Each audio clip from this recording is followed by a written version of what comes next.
Alright, so what I've done is I laid out all my lines all the way around it for where I need to mortise, and all of these lines are exactly where every one of these are at. I could measure, but most of them are not perfect. Some of them are about a 30-second one way or another than they're supposed to be from the corner. So instead of just measuring out 3.5 inches all the way around, I just measured each and every one of them, so all of these mortises will be perfectly in line with the tongues that they're supposed to slip into on the top of the frame. So I have to put in a 1/2 inch mortising bit for these corner pieces, but I was thinking about possibly just cutting off this end so that I don't have to mortise it and change the bit, because it is a lot of cut out and you only have 1/8 of an inch all the way around. And when I did this one, I had a lot of trouble with it splitting out on the corners, so I may just cut this corner off and just use glue and a clamp to make sure it's held in place, but then everywhere else I will keep the joinery. Later.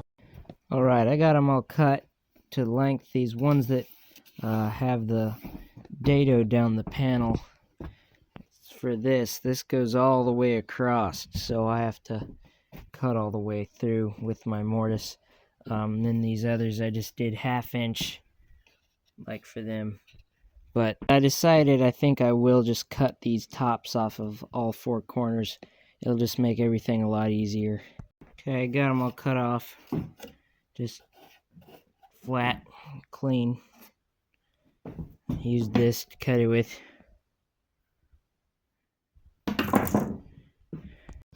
Okay, so now I'm just taking this little rasp, and I gotta go to every single one of these and see they're a little bit wide. They're wider than 1/4 inch, so I gotta take this and do about a 30-second on either side, and then they do the fronts and the backs on all of these to get them to fit into these mortises perfectly. Alright, I got it all put on here.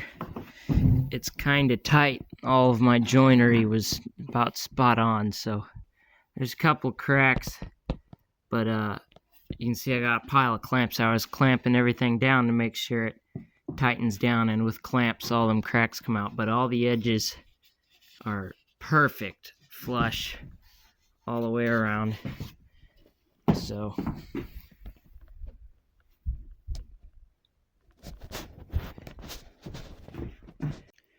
okay, so first of all, you can probably see it's a lot brighter. Put up a light.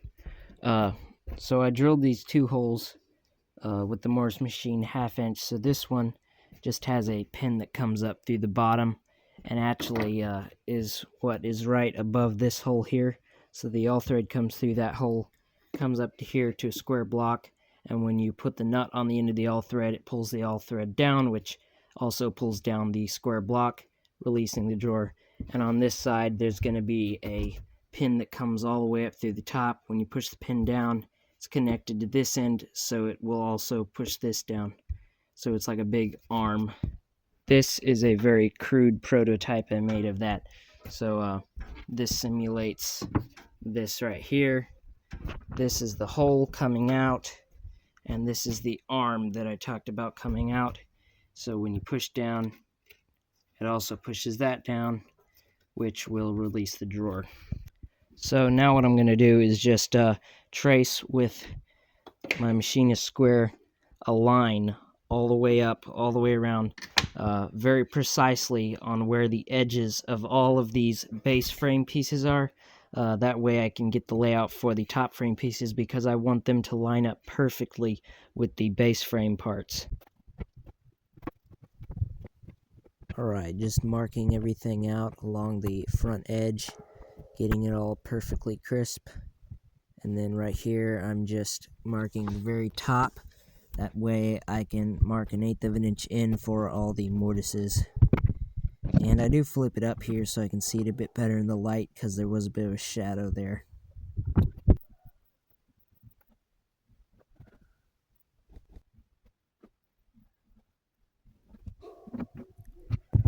And you can see all the way around it, have it marked nice and cleanly, perfectly in line with the base frame parts. And these are going to be the frame parts themselves, so you can see they sit up just like this all the way around, except for the corner pieces, which are a bit larger. They're supposed to be 1/2 inch this way and 3/4 of an inch this way, and they're a bit off, so I'm going to run through the sander to get them right on.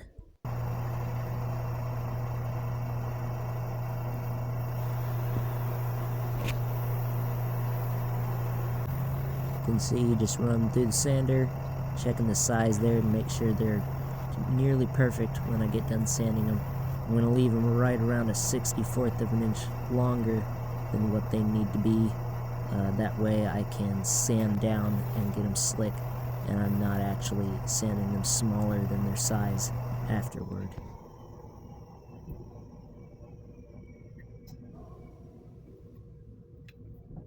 Alright, and there's all the finished sanded pieces. They're all the perfect widths. This is just a shorter piece I had laying around. So now that everything's sanded to the exact thickness I need, I left it about a 1/64 wider than a 1/2 inch on all these 1/2 inch pieces, because there are saw marks. You can see when you look down at those straight lines, them little scratches, and I have to get those out before I coat lacquer on all this, otherwise them scratches will show up. So I do have to sand all them scratches out. So I left myself about a 1/64 of an inch, to where after I sand the scratches out, it will be right on a 1/2 of an inch. But yeah, now they're all ready to cut to length. So I'm going to do 3 5/8. That way I have 3.5 inches for the hole, and then 1/8 of an inch can sit down into these mortises I'm going to make. Alright, now I'm cutting all of them to length, checking it for square. I actually didn't like how square the blade was, so I went over with machinist square and perfectly squared that blade up before I went and cut all of the rest of them.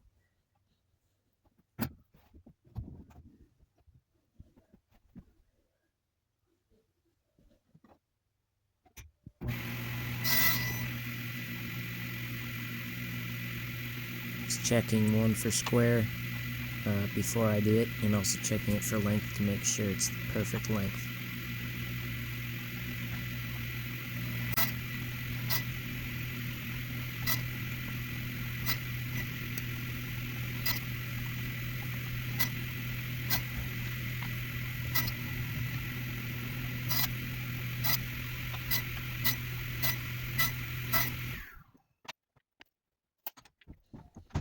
And now I'm just counting them all, making sure I have the right amount. A few moments later.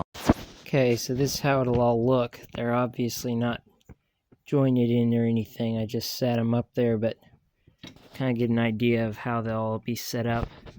You can also see some of them look a bit out of square. There's splinters and stuff sticking out on the edges of them, holding them up, so they're not all square, but they will be when it's done. So now after this, I'm gonna have to put a groove in the back of all of the ones that have a side going into it, which is gonna be about 7 of them.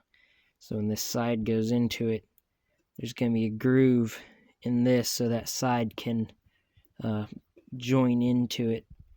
So when these are square, they'll help keep the interior walls square also, because they're tied into the walls.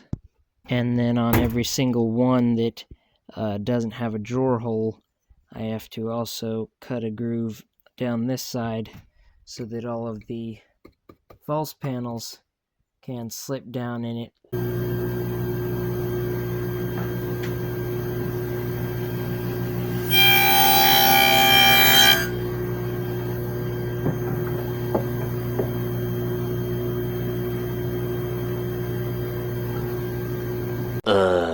And here's all of them set up.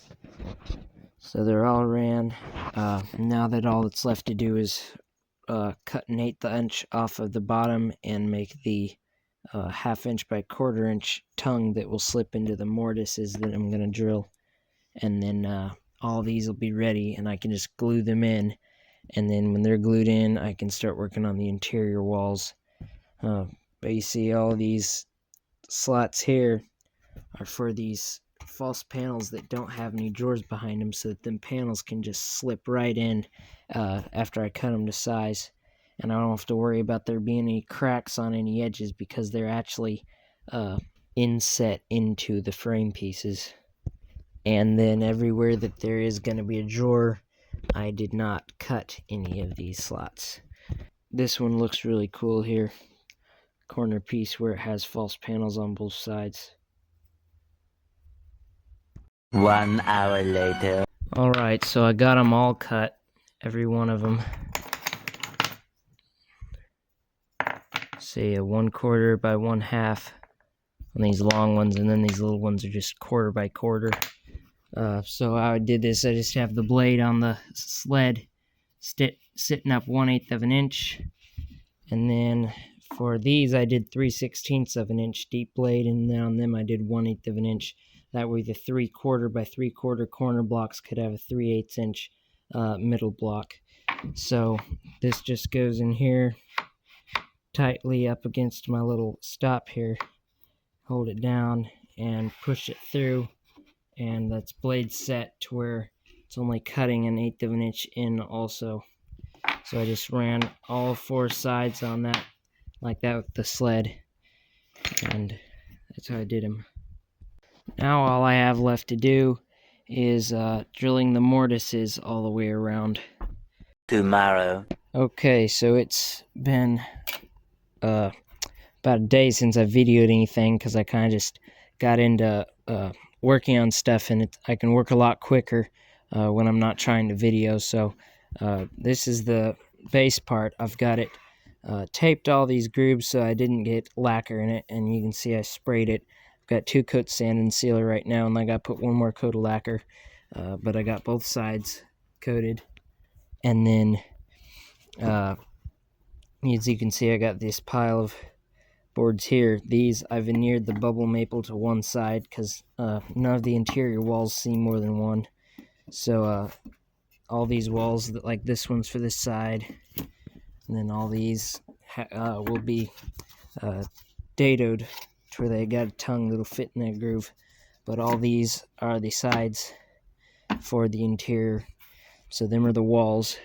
And then I got 1 more glued up right here, but it ain't ready to take out yet. And I also drilled all of the mortises all the way around it.